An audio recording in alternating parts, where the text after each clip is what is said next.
You are listening to the Cattle Call Podcast. This is the place where computer-aided design and drafting meets humor and practicality, with a touch of business acumen thrown in for fun. Jim and Rocco, the owners of Zentech Consultants, the premier U.S. technology consulting firm for architecture, engineering, construction, and manufacturing, discuss the fascinating world of CAD with some humor and some honesty.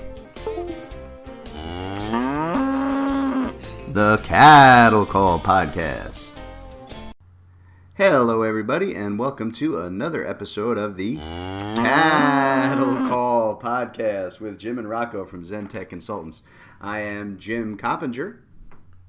And I am Rocco Parisi. There you go. We are the owners, founders, and operators of Zentech Consultants, one of the premier technology consulting firms in the U.S. for the architecture, engineering, and construction community. And today, we're going to be talking about construction tech worker shortages and how to fill the gap. And that topic comes from Rocco today. He's the brains of the operation. He comes up with all the smart ideas. Rocco's a smart one, and I'm the good-looking one. So if you ever... Well, it's about time you finally admitted it. And what, that I'm the good-looking one? This is being recorded. That I'm the good-looking one? You're absolutely correct. I fully admit to being the better-looking of both of us. No problem at all. And listen, Rocco, it's not a surprise to anybody. I have been accused of a lot of things in my life, and I don't think that smart has ever made the top 10 list. So I don't really think anybody's surprised that I'm not the smart one in this partnership. So, all right, smart guy. So construction tech worker shortage, right? So one of the things that's been coming up quite a lot, you see it all in the news, and we've definitely seen it with our clients, which is why you kind of brought the topic to our attention here for today's show. It's a shortage of construction workers, skilled construction workers, right? So what's been happening is that the construction industry has really been booming like crazy for the last 18 to 24 months. We've been seeing growths like we haven't seen in well over a decade. And that really kind of corresponds to it, the timing there, the decade. It really, a lot of it comes back from the 2008, 2009 bust that we had in the construction industry. And it was one of the largest, if not the single largest downturn that we've seen in this industry ever in recorded history. And what happened is that a lot of people left the construction industry because there just was no work to be had back in the early part of the last decade. So they actually left the industry. And now what we're doing is we're seeing that those skilled workers who left to become, car salesmen and janitors or accountants or whatever they left to do out of the construction world, left a hole behind them, and we're having a really hard time filling that hole. In particular, right now, if you go in, there's a massive shortage of skilled tradespeople. As of right now, right, over almost 80% of construction firms in the U.S. are reporting worker shortages. Right? They can't get the skilled people that they need. So here's where I'm going to kick it back to the smart guy. And I ask, Rocco, what are you hearing from all of our clients, right, here at Zentech in terms of shortages? I mean, you read commonly that it's trade people, skilled trades people, pipe fitters and welders and electricians, guys with skilled trades. But is there more to that? Yeah, I think it's across the board, and that's what the research says, and that's what customers are saying as well. In fact, I was on a call last week. Is it Dodge Analytics? Is that the? Sure, it's done through Dodge, right? And everybody knows who Dodge is in the construction field. I just don't know the exact name of the company, but at any rate, they said that the concern over skilled shortage is greater than the concern over whether the economy is going to turn. And so to go back to your question, it's across the board from what I'm hearing from customers. Okay. Yeah, like I said, it's a massive thing, and I think your point is well taken that an economic downturn is one thing. I mean, it's always something that we all worry about, right? The case of dealing in construction, when it comes to any kind of a downturn, we're always the first people out of work and the first people back to work. That's just the way that it goes with this industry. But this construction shortage, this skilled worker shortage, is really, really dramatic, and it's having a huge impact in a number of ways. So let's talk a little bit about some of the, you know me, I like to look up stats and things. All right. So according to the Bureau of Labor Statistics, as of right now, There are over 200,000 unfilled construction jobs right now, today, in the U.S. 200,000 jobs that they literally just can't find people to fill. Okay? Now, in order to address that, the big things that companies are doing is they're looking at high-end technology, things like integrated collaboration software, artificial intelligence, drone, automated machinery, prefab material construction, BIM integration, right? Using those technologies to kind of fill the gaps. In other words, instead of having 10 people, maybe we can get 1 or 2 people to do the jobs of 10 if we can integrate it with that high-end technology, right? The problem with that is that you've got to have what we call a construction technologist to run those systems, right? And the truth is that those people are even harder to find than skilled tradespeople. Right? So yeah, you're absolutely correct. The answer there is a good one, which is that you can bring in, people who have both an understanding of the construction process and who have a good grasp on technology. Those are vital people, and they really very quickly become your key personnel. But they, like I said, they're difficult to find. And one of the things we're going to talk about here today is how do you fill that gap? Where do you find those people? Or more importantly, how do you build those people? Okay? And long term, one of the things that we've definitely been seeing and that they're talking quite a lot about in the industry today is that there's been a huge push for partnering with educational system, particularly with primary schools, like the folks who are in middle and high school, to start exposing children at a younger age to trade and construction related technologies.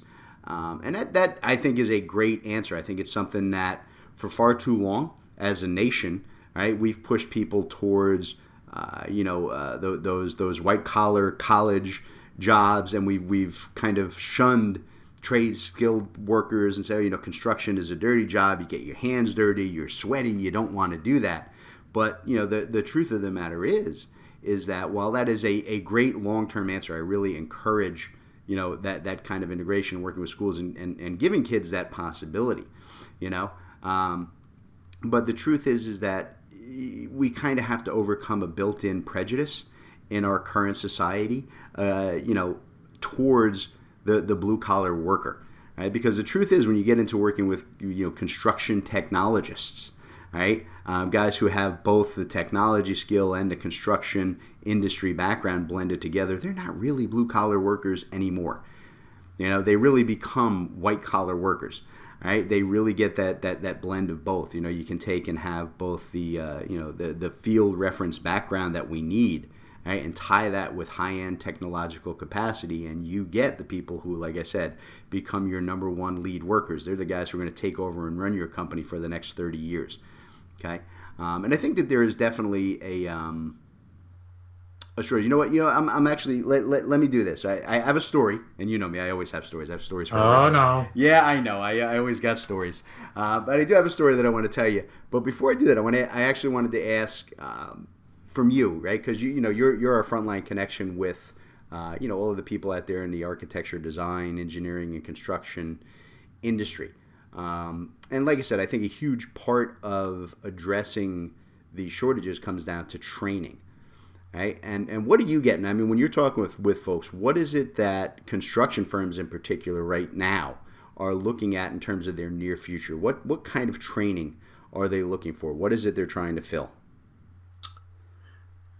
I think I honestly don't think that enough emphasis is being put on training. And I think that's my personal opinion is that there should be more focus put on the internal team and what the internal talents are capable of doing versus going outside. In other words, take some of your existing staff and train them. I mean, people are always looking for advancement in their career, and adapting them to the technology via training is, I think, is an important way to go. So what they're looking for, I think it's across the board. I mean, it's, but the problem is the time too that people don't have to train their staff, and I think that's where our unique approach comes in with training. But yeah, that's kind of the short answer. Okay. All right, that works. So then what you're saying here is that the problem, right, is that we're making the mistake of trying to hire outside people, right, instead of using the ones that we already have. And like I said, when we're talking about those construction technologists, you're really looking for someone who has both construction experience, right, real field understanding of the real world process, and you need to couple that with software and technical and hardware experience on like I said, the collaboration software, the automated machinery, prefab, BIM, drone usage, all of that has to be tied together. And the problem is that, like I said, you have a lot of younger people, right? The millennial folks who are coming out of colleges and have their whole lives lived on computers, right? They know computers, they know apps inside and out. They know them better than us old folks are ever going to know them. But what they don't have is that practical understanding of your construction industry.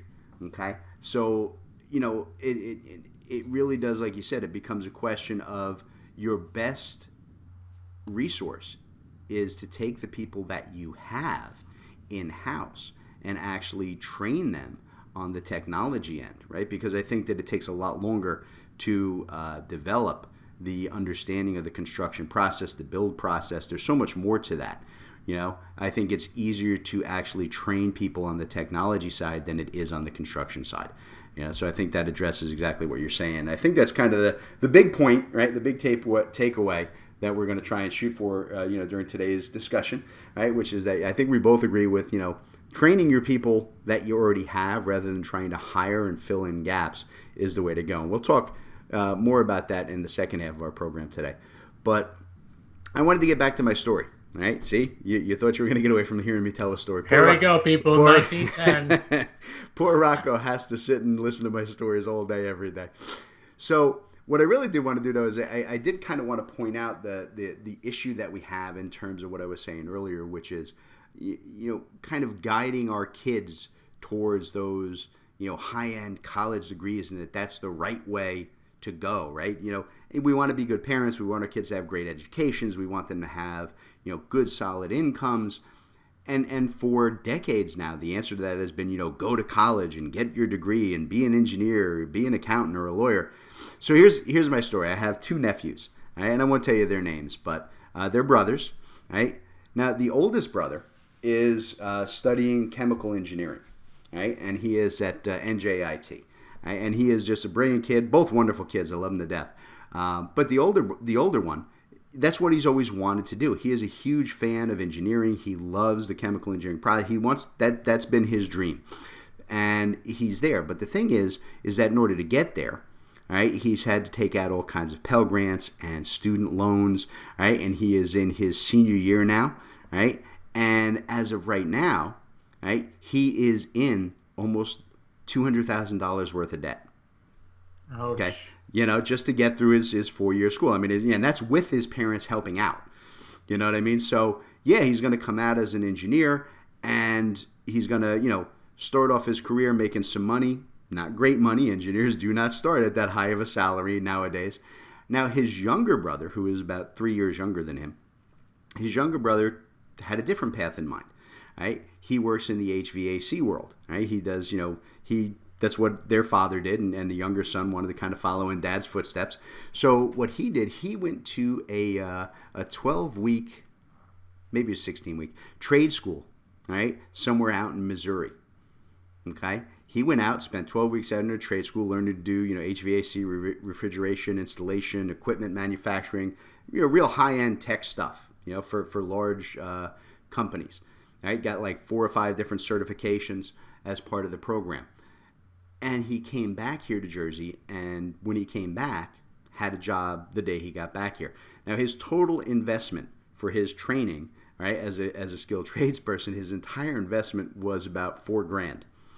Right, $4,000 in. Now they come back, and here's the thing: the older son is going to graduate, right, and he's starting to get some job offers coming in, and he's starting.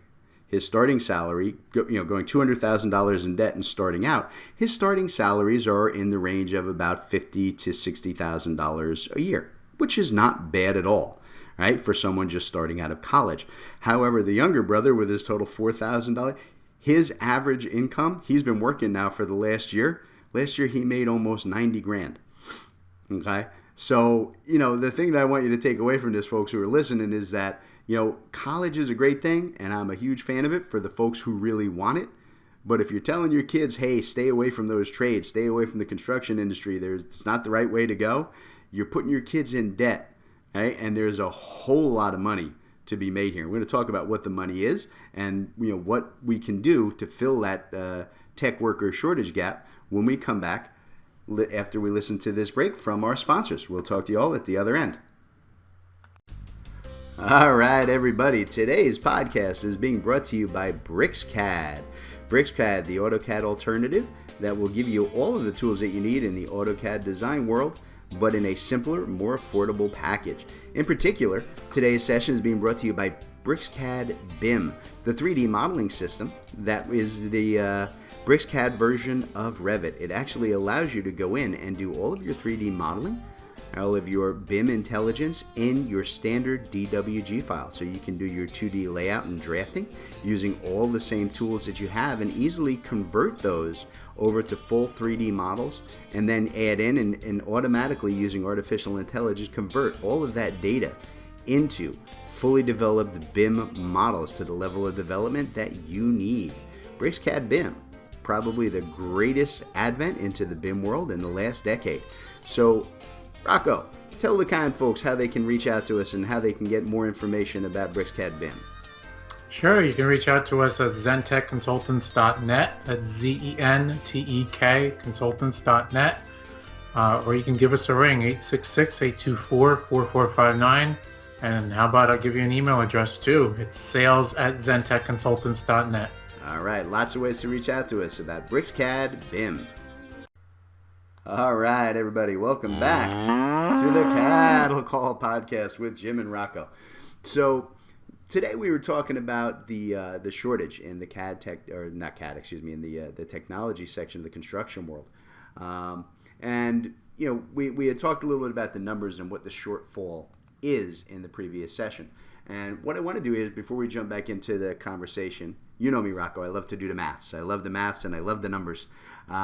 So just a couple of things that I did a little bit of research up here.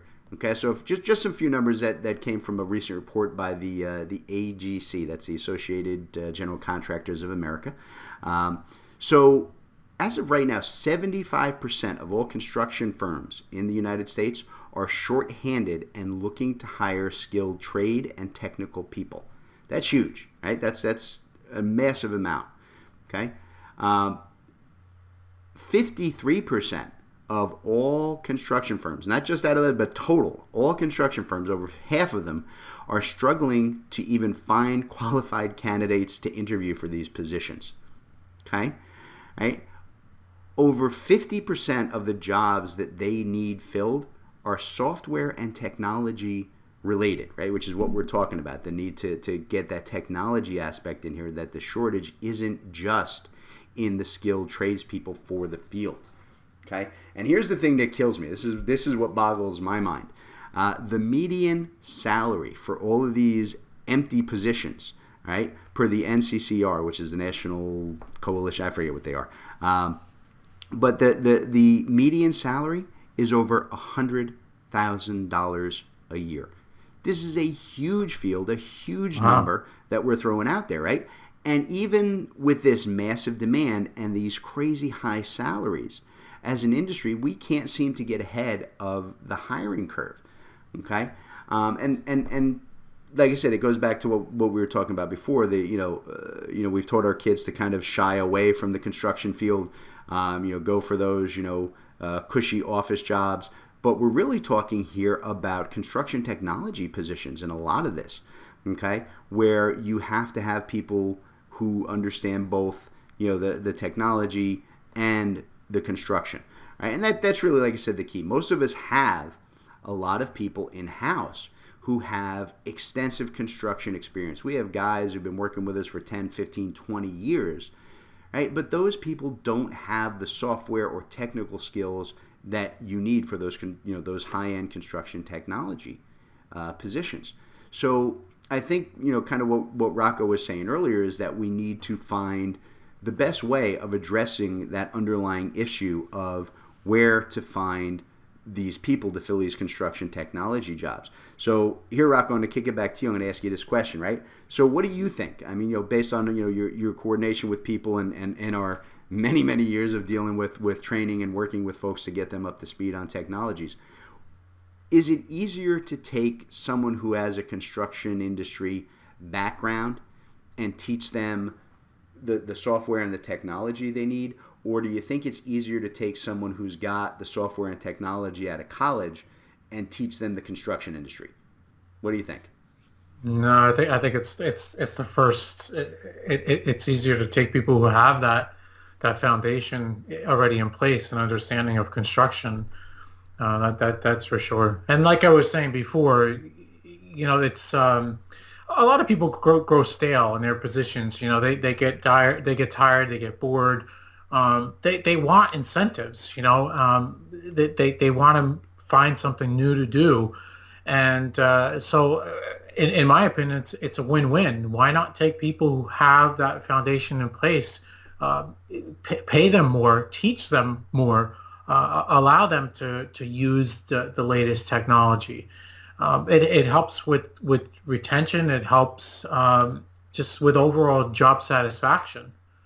Yeah, no, I think you're absolutely right in every way. And that's something that we've talked to people about for many, many, many, many years. Look, at the end of the day, like I said, I think everybody out there who's listening today, we're all looking to have those brilliant construction technologists, right? Those people who know our industry and they can apply the latest and smartest new tools that help us make up for these labor shortages. And it also helps us increase, efficiency, which always increases profits, which is what it's the driver behind everything we do. We all want to make the monies. And I agree with Rocco. I mean, the best way to get there isn't to hire new people, all right, but to build those construction technologists from the ground up. And I think an area where, as an industry, we're really falling short here is I think that construction firms in particular really need to establish internal corporate programs for nurturing their own best and brightest, right? Bringing those people who you trust, who have been able to work for you and provide so much for your company for years, right? And to bring those forward as your new staff of senior technical people. I really agree with what you were saying, Rocco. And the kiss of death for a company is to have really good people and to be afraid to move them out of their current position, right? How many times we have conversation with people who's like, well, I can't let Rocco get promoted. He's too important where he is, and that's horrible. That's a sure way to make sure you're going to lose all of your best people just out of frustration, right? Everybody wants to learn new things. Everybody wants to have the feeling that what they're doing is adding to the company. They want the ability to move forward. No one likes to stay, like you said, stuck in that same exact position, becoming stale day after day, year after year, right? So, I absolutely agree with what you were saying there. So, and he, what it does. It comes back. Remember, it is the old adage, right? It says, old CEO asked the question, training people. What if we invest all of this money and we train our staff and we give them all of this knowledge and then they leave? Right, and the response to that is always, well, what happens if we don't train them and they stay? That's way worse, right? You wind up, and it's a long-term recipe for disaster. Where if you don't train your current people and if you refuse to give them a chance to grow, you wind up with angry, frustrated, undertrained people who hate their job, can barely do their job, right? And your entire workforce stagnates, right? That is absolutely the worst scenario. If you don't train them and they stay, that is the road to disaster for your company. So here's a number that I have been throwing around for years, and it's absolutely true. I've read it in study after study. Over 2/3 of all workers, and this is in any industry, not just construction or engineering design, it doesn't matter. 2/3 of all workers in the world say that training and advancement are more important to them than a salary increase. Right? And you think about that. It's not about money, and just giving people money isn't always the right answer. That ties right into what I was saying before. Yeah, absolutely, right? Just throwing cash at them isn't going to be good enough, right? You have to actually give people some kind of a job satisfaction, and the most effective way to do that is training, because there's no loss to you in a training scenario. There really isn't. Think about it. If you invest in training, Joe employee, right? You put money into training Joe employee. So there's an expense up front. But here's the thing. Joe employee learns new skills that he can provide to your company to make you more money. Well, that's a wash, right? That's a return on investment. You get your money back, because now Joe's going to make you more money because he's better trained and better at his job and can be more efficient and do the work of 3 guys, right? But you also get the benefit in that Joe is happy, right? Joe is going to be able to make more money because he has more of a skill set, and it overall makes him a pleasant person to be around, which, you're building a, what's the word I'm looking for, Rocco? Where everybody thinks the same way. A culture. There you go. Couldn't bring it up. I was going to say a happy place. A happy place. See, that's why you're the smart one, right? See, I can't even remember basic words like culture, dude. What is wrong with this brain? It's just getting old and decrepit. Maybe I need more training. So, yeah, that's it. You're fostering a culture of positivity. You're fostering a culture of learning and increasing everybody's setup. And that really is a big difference maker. And you see that time and time again. And when you do get the opportunity to sit and talk, as we do all the time, with C-level folks at some of these major construction firms, and you hear them talk, the most successful ones always foster those cultures of growth and progression, and encourage ongoing training and education, and everybody who is in your company moving forward and hiring new people at the lower levels. Biggest mistake you can make is to try and hire people at those high levels to make those your senior construction technologists and put them in charge of the people who've been doing this for 10 years for you. That's always wrong. And I know it's scary. I know the risk of, Joe is so good at what he does, we can't let him go. You have to let Joe go, and you hire people underneath Joe, and he'll show them how to do what he's always done for you. That's the right answer, right? And I think that tells you all you need to know about the construction shortage and the best way to kind of fill that gap, right? So I think that's all my limited brain power has for today. Rocco, you got anything else you want to add into this conversation? No, just a quick plug for Zentech here. We do quite a bit of training on a Bluebeam, the Autodesk, the Microsoft, and the BricsCAD product line. So definitely hit our website, zentechconsultants.net. We have kind of a unique approach to training, guys, in that we will take an 8-hour class and break it out over 4 weeks. So we try to minimize the time that your team is pulled away from production. So 2 hours a week.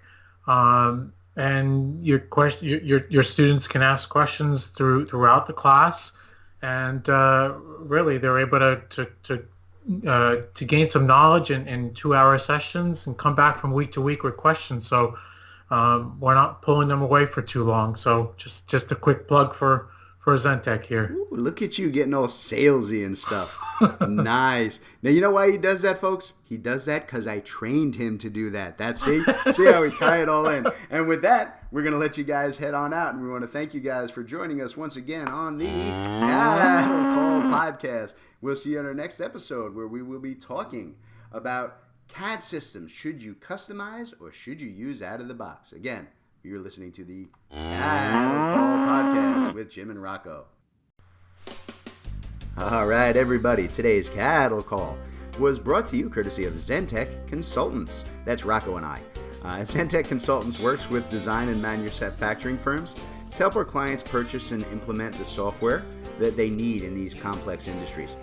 We provide a single point of contact for clients to buy, develop, and learn the most vital software systems for your specific needs. Zentech strives to be your trusted technology partner from your initial needs all the way through long-term support and training for your entire staff. So Rocco, why don't you tell them how to reach out to Zentech? All right, yeah, you can reach out to us through zentechconsultants.net.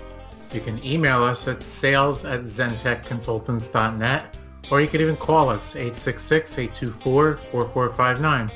Excellent. We look forward to hearing from y'all.